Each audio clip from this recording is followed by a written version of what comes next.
Banned in Sin City, a racy advertising concept has found a new home in Tampa. It's a stripper mobile driving down public streets for just about everyone to see. 10 Connects reporter Preston Rudy goes for a ride. We all know businesses will try just about anything to grab our attention. But wait until you see what's coming down the road. That was fucking bizarre. I just came from Indianapolis, and you don't see that shit in Indianapolis at all. Where I'm from in Philly, that's definitely not legal. Deja Vu stripper mobile has literally just rolled into Tampa, and it gives new meaning to the phrase, taking the show on the road. Was I surprised? I'm not gonna lie. It kind of caught me off guard. Very surprised. I was not expecting that at all. As a 22-year-old now, I said that was awesome. Of course, the goal of this peep show on wheels is to promote Deja Vu, a strip club located on Adamo Drive. We dance on the pole, we wave, we shake our butt on the floor for everybody, do pole tricks and stuff like that. Anything that can really draw attention to Deja Vu. The stripper mobile originally drove the streets of Las Vegas until officials there put the brakes on it last November.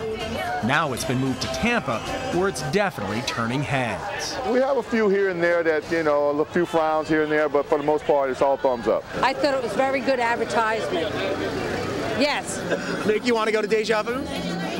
Correct. I thought it was awesome. I love the titties. It was awesome. It's funny also whenever you see the guys walking by and their girlfriends jerking back, it's like, don't look at that. Now, don't expect to see the stripper mobile during the day. That's because Deja Vu's management says they only plan on taking it out at night.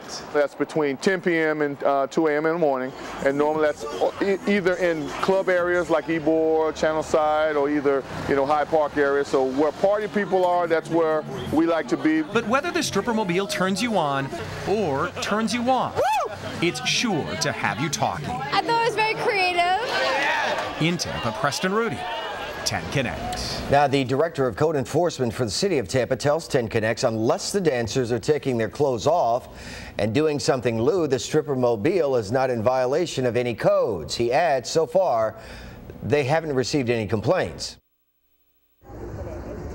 You can't miss it coming down the street, and the owners don't want you to either. Was I surprised? I'm not gonna lie. It kind of caught me off guard. As a 22-year-old now, I said that was awesome. Since the stripper mobile arrived in town last month, it's been turning heads. It's 93.3 FLZ. Tuesday, it even inspired local radio station DJs Rad and Puff of 93.3 WFLZ to launch their own mobile strip club.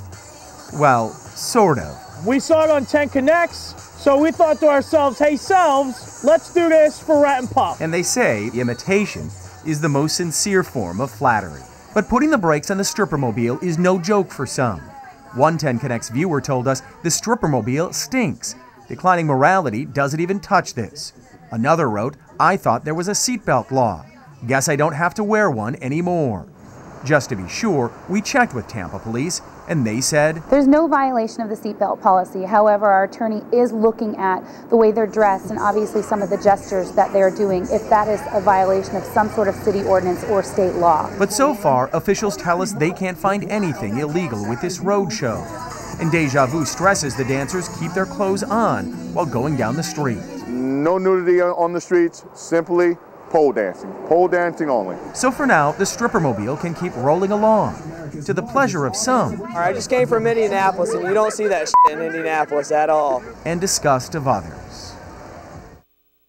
Tampa's stripper mobile is off the streets, at least for now. The controversial advertisement featuring bikini-clad girls gyrating on the back of a truck has been parked by police. 10 Connects reporter Noah Pransky has more. He's live from South Howard Avenue with the very latest. Noah? 1 week ago, the stripper mobile cruised these streets, raising eyebrows and dropping jaws. But tonight it's parked in a different part of town because Tampa police say it was breaking the law, but not exactly the laws that you would expect. The bikini-clad women, legal. Driving without seatbelts, also legal.